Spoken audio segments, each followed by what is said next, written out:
আমরা সবসময় কাপড়ের ব্যাগ বা টটের ব্যাগ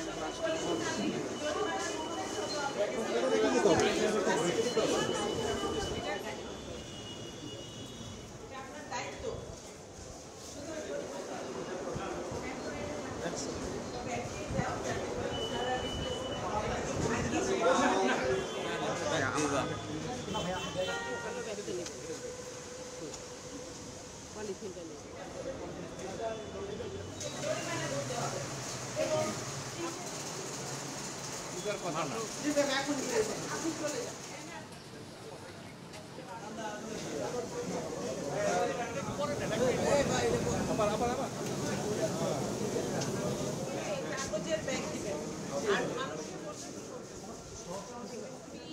মুক্ত বাংলাদেশ। এটা আমরা প্রথমে এন্ট্রি পয়েন্টে যারা পুলিশ ভাইরা আছেন ওনাদের সহযোগিতায় আমরা সকল যারা ভেতরে কাজ করেন এবং দর্শনার্থী আসবেন তারা যাতে বহন না করতে পারেন এটা হচ্ছে প্রাথমিক পয়েন্ট।